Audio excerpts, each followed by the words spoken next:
L'idée de cette exposition, c'est de présenter d'abord une artiste contemporaine qui est Juliette Agnel, qui a fait plusieurs voyages au Soudan, sur le Nil notamment. Cette première section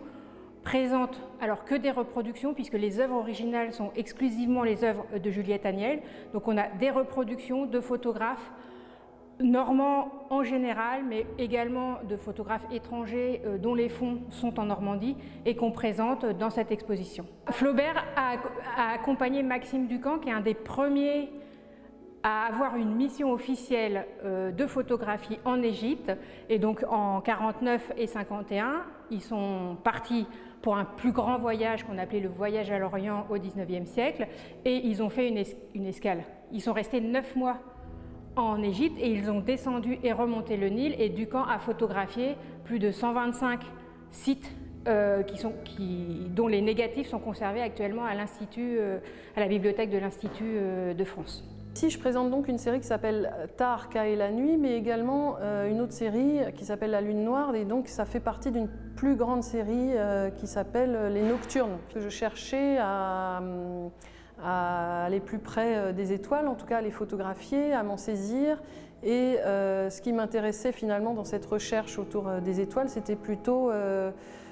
quel socle, quel espace j'allais leur donner, et ce qui m'intéressait, c'était un espace chaotique où finalement la trace de l'homme peut être présente ou absente, où on se demande en tout cas est-ce qu'il est là, est-ce qu'il a été là, est-ce qu'il sera là plus tard. On ne sait pas tellement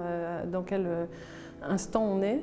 C'est finalement avec Taharqa et la nuit, ce fil-là que j'ai tenu depuis quelques années autour des Nocturnes,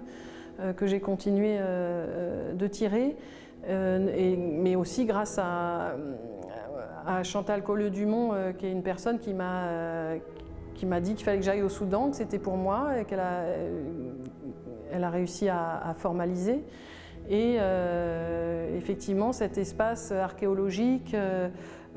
originel et chaotique,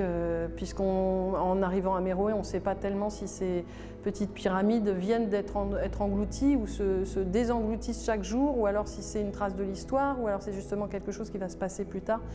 Dans cette interrogation-là, pour moi, c'est vraiment